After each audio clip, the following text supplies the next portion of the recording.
Hello students, इस video में हम एनिमल्स के क्लासिफिकेशन के बेसिस स्टडी करेंगे। एनिमल्स को कुछ इनफॉर्मल ग्रुप्स में क्लासिफाई करने के लिए कुछ आधार होते हैं, उन्हीं को हम इस वीडियो में डिस्कस करेंगे। तो सबसे पहले हम देखते हैं जर्म लेयर्स के बारे में। तो होता क्या है कि एनिमल एम्ब्रियो यानी कि जो भ्रूण है उसमें विकास के समय कुछ जो स्तर हैं कोशिकाओं के वो बनते हैं, जिनको हम प्राइमरी जर्म लेयर्स बुलाते हैं।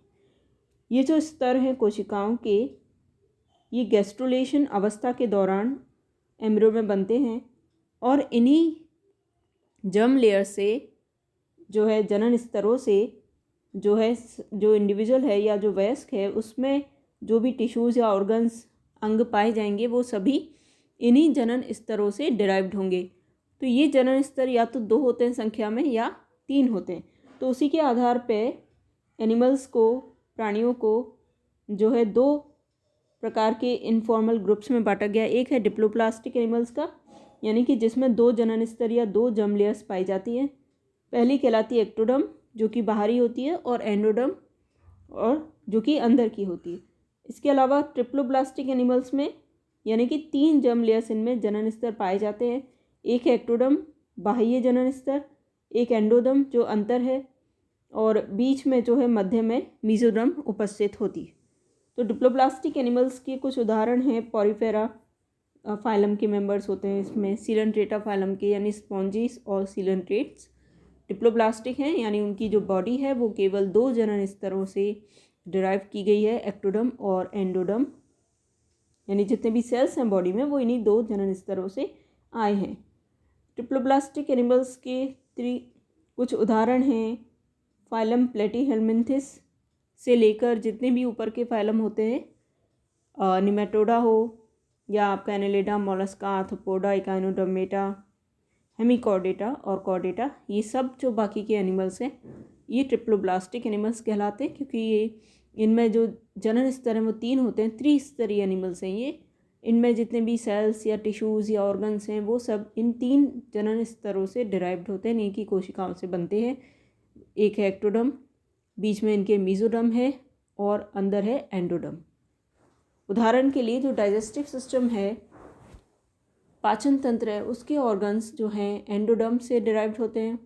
जो आपका नर्वस सिस्टम है, तंत्रिका तंत्र, वो एक्टोडर्म से डिराइव्ड होता है। स्किन भी एक्टोडर्म से डिराइव्ड होती है। और मीजोडर्म से जनरली जो ब्लड है, हार्ट है, यानी सर्कुलेटरी सिस्टम, एक्सक्रीटरी सिस्टम, ये सब डिराइव्ड होते हैं।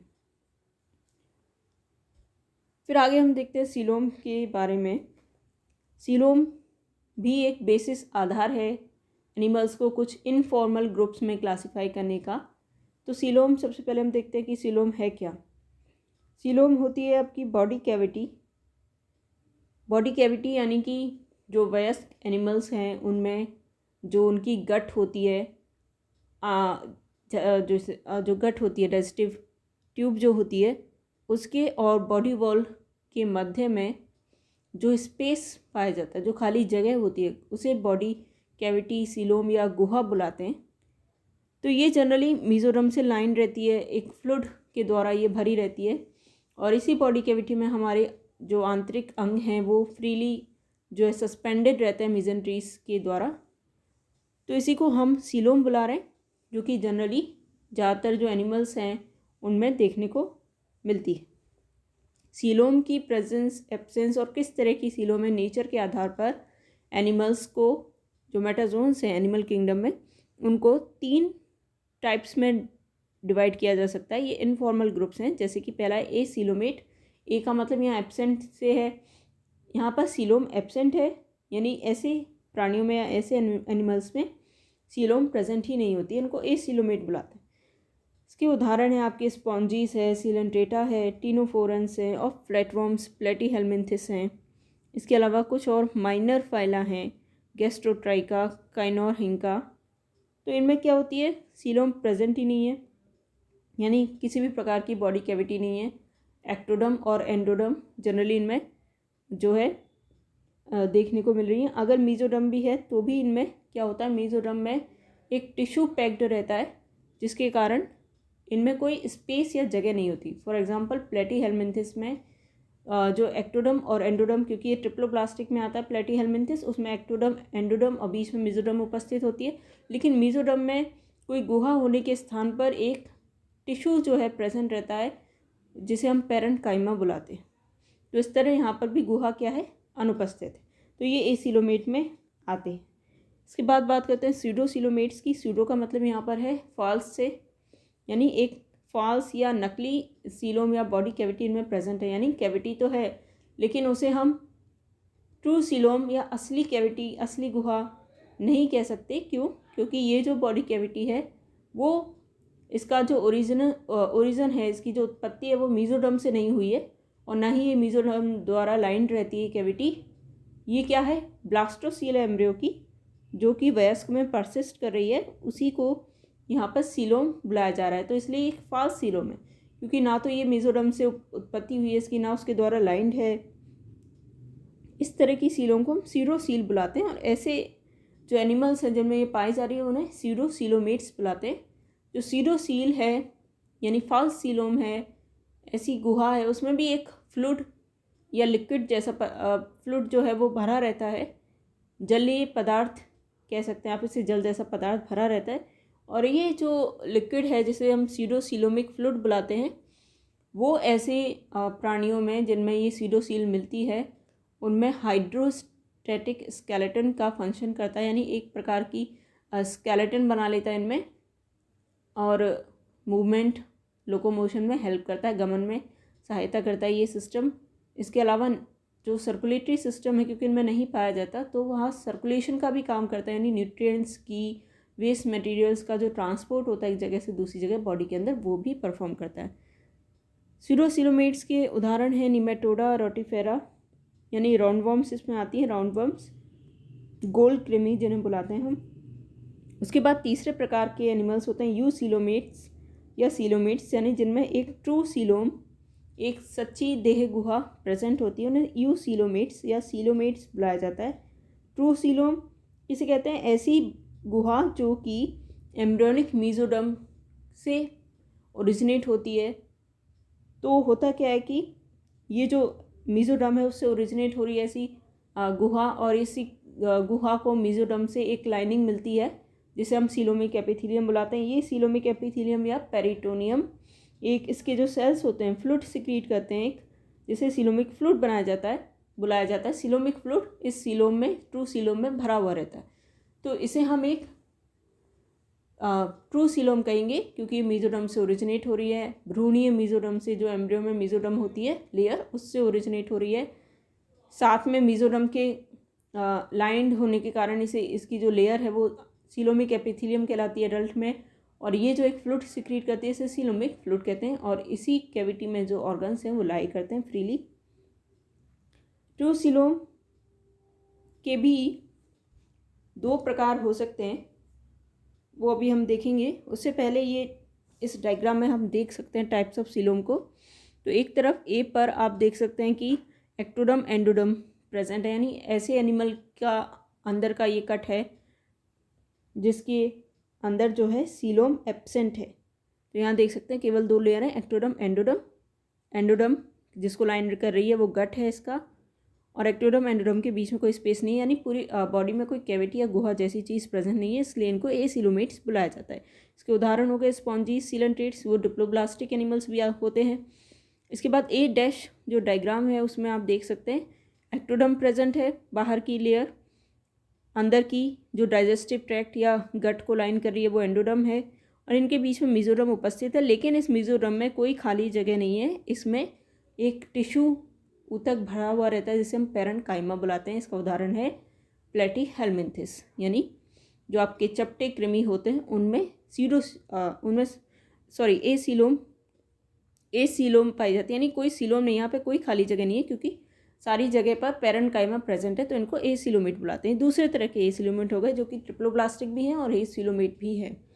उसके बाद बी नंबर का जो डायग्राम है उसमें आप देख सकते हैं ये एक सीरोसील का उदाहरण है, क्योंकि इसमें आप देखेंगे जो सीरोसीलोम है वो ब्लास्टोसील है, पूरी तरह से मेसोडर्म से लाइन रही है। एक तरफ इसके मेसोडर्म है तो दूसरी तरफ एंडोडर्म प्रेजेंट है। तो इसे हम एक स्यूडोसील कहते हैं। इसका उदाहरण है निमेटेहेलमिन्थिस यानी कि आपके राउंड वर्म्स। सी पर आपका जो डायग्राम है वो एक सीलोमेट या यू सीलोमेट ऑर्गेनिज्म का डायग्राम है, जिसमें एक्टोडर्म है, एंडोडर्म है जो कि डाइजेस्टिव ट्रैक्ट या गट को लाइन कर रही है, और बीच में जो मीजोडर्म है उसके बीच में जो गुहा बनी है जो दोनों तरफ से मीजोडर्म द्वारा लाइंड है, उसके दोनों तरफ ये मीजोडर्म की लेयर प्रेजेंट है, उसे हम सीलोम बुला रहे हैं। तो ये ट्रू सीलोम है क्योंकि ये पूरी तरह से मीजोडर्म द्वारा लाइंड है और मीजोडर्म से ही इसका ओरिजिन हुआ है।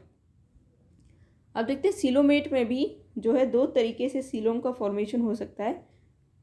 पहला कहलाता है आपका स्कीसोसीली, यानी इसमें क्या होता है, मीजोडर्म जो है उसमें एक स्प्लिट के द्वारा वो बीच में से जो है स्प्लिट हो जाती है मीजोडर्म, और उसके द्वारा जो बीच में एक स्पेस आया उसी को हम सीलोम बुलाते हैं। इस तरह की जो सीलोम है वो एनेलिडा, आर्थ्रोपोडा और मोलस्का में, इन फाइला के मेंबर्स में पाई जाती है, और इन एनिमल्स को इसलिए स्कीजोसीलोमेट्स भी कहा जाता है क्योंकि इनमें जो सीलोम है ट्रू सीलोम पाई जा रही है, यू सीलोमेट्स है, लेकिन साथ में क्योंकि स्कीजोसीली के प्रोसेस के द्वारा यानी मीजोडर्म में स्प्लिटिंग के द्वारा जो है गुहा फॉर्म हो रही है, इसलिए इनको स्कीजोसीलोमेट्स भी कहा जाता है। ये प्रोटोस्टोम्स भी होते हैं क्योंकि इनमें जो है सबसे पहले जो प्लास्टोपोर है वो माउथ फॉर्म करता है, इसलिए इनको प्रोटोस्टोम कहते हैं। अगला जो है वो है दूसरा तरीका सीलोम के फॉर्मेशन का, वो है एंटीरोसीली। इसमें क्या होता है, एंटीरोसीली में जो आर्केंट्रॉन होती है उसकी वॉल से दो बड जैसे निकलते हैं मीजोडर्म सेल्स के, और इनसे जो है फिर जो आउटग्रोथ है, इन आउटग्रोथ से जो सीलोम फॉर्म होती है उसी को हम एंटीरोसील बुलाते हैं। ये आपको देखने को मिलती है काइनोडर्म्स में, हेमिकॉर्डेटा में और कॉर्डेटा में। ये ड्यूटेरोस्टोम्स भी है क्योंकि इनमें ब्लास्टोपोर जो है वो पहले एनस फॉर्म करता है और माउथ जो है बाद में फॉर्म होता है, तो ये ड्यूटेरोस्टोम्स कहलाते हैं। और साथ में इनको एंटीरोसीलोमेट्स भी बुलाया जाता है क्योंकि इनमें जो तरीका है सीलोम फॉर्मेशन का वो एंटीरोसीली है। यानी एंटीरोसीली, एंटीरो का मतलब जनरली गट से है, तो गट से जो पाउचेस निकलते हैं या बड्स निकलती हैं, आउट ग्रोथ्स निकलती हैं जो कि हॉलो होती है अंदर से, उनके द्वारा जो है कैविटी फॉर्म हो रही है, यहाँ पे सीलोम फॉर्म हो रही है, इसलिए इनको एंटीरोसीलोमेट्स कहा जाता है। इस डायग्राम में आप देख सकते हैं एक तरफ स्कीजोसीलोम के फॉर्मेशन का प्रोसेस है जिसमें मीजोडर्म है, मीजोडर्म में जो स्प्लिट है बीच में जो जगह है वो जो है पाउच के रूप में फैल कर जो है एंडोडर्म को चारों तरफ से घेर कर फिर जो है बॉडी कैविटी बना रही है। तो स्प्लिटिंग के द्वारा मीजोडर्म में एक तरह से फाड़ के द्वारा मीजोडर्म में जो है कैविटी फॉर्म हो रही है, इसको स्कीजोसीलोम बोलते हैं। दूसरी तरफ एंटीरोसील फॉर्म हो रही है, कैसे, जो गट है बीच में आर्केंट्रॉन है उसमें जो मीजोडर्म के सेल्स हैं वो एक आउट ग्रोथ फॉर्म करते हैं, बाहर की तरफ ग्रो करते हैं हॉलो पाउचेस की फॉर्म में, तो ये फिर मिलकर एक कैविटी बनाते हैं जो कि मीजोडर्म से लाइन रहती है, एंडोडर्म और एक्टोडर्म के बीच में उपस्थित है। इसी को हम एंटीरोसील बुलाते हैं। इसके बाद देखते हैं बॉडी सेगमेंटेशन। तो सेगमेंटेशन या बॉडी सेगमेंटेशन क्या है कि इसमें क्या होता है, जो बॉडी है जीव की वो कुछ यूनिट्स की बनी होती है। ये यूनिट्स क्या है, इसके बॉडी के मान लो खंड हैं कई जो कि इसकी लॉन्गिट्यूडनल एक्सिस में बॉडी की प्रेजेंट होते हैं, एक के पीछे एक। और ये खंड जो है क्योंकि दिखने में बाहर से या फिर अंदर से जो इनमें ऑर्गन्स प्रेजेंट है वो जो इनकी संरचना है बिल्कुल एक जैसी होती है, बाहर से देखने में ये खंड जो हैं एक ही साइज़ के लगते हैं, तो इसी को हम सेगमेंटेशन बुलाते हैं। यानी जब किसी जीव की बॉडी कुछ खंडों की मिलकर बनी हो तो उसे हम सेगमेंटेशन या विखंडन बुलाते हैं। ये जो सेगमेंटेशन है जनरली 3 तरह के एनिमल्स में देखने को मिलता है। एक तो फाइलम एनेलिडा के जो मेंबर्स होते हैं जिसमें आपके नीरिस आता है, अर्थवॉर्म, केचुए आते हैं, लीच आती हैं, उनमें ये खंडन देखने को मिलता है, विखंडन। एक है फाइलम आर्थ्रोपोडा जिसमें प्रॉन आता है जैसे, एक है फाइलम आपका कॉर्डेटा। तो पहले बात करते हैं मेटामेरिक सेगमेंटेशन की। मेटामेरिक सेगमेंटेशन एक वास्तविक विखंडन है, ट्रू मेटामेरिज्म या ट्रू सेगमेंटेशन कहलाता है। क्यों? क्योंकि इसमें क्या होता है, बॉडी बाहर से भी डिवाइडेड होती है खंडों में और अंदर भी क्या होता है, उन खंडों में जो है मतलब अंदर के जो ऑर्गन्स हैं वो भी एक तरह से इन खंडों में अरेंज होते हैं, यूनिट्स में अरेंज होते हैं, एक के पीछे एक सीक्वेंस में रिपीट हो रहे हैं इन्हीं खंडों के अंदर। तो एक्सटर्नली भी इंटरनली भी यानी बाहरी तौर पे भी और आंतरिक तौर पे भी विखंडन इनमें देखने को मिलता है। इसी को हम क्या कहते हैं, ट्रू मेटामेरिज्म या मेटामेरिक सेगमेंटेशन कहते हैं। इन सेगमेंट्स को या इन खंडों को मेटामियर्स बुलाया जाता है या इन्हें मेटामियर्स बुलाया जाता है। इसके उदाहरण है एनालिट्स।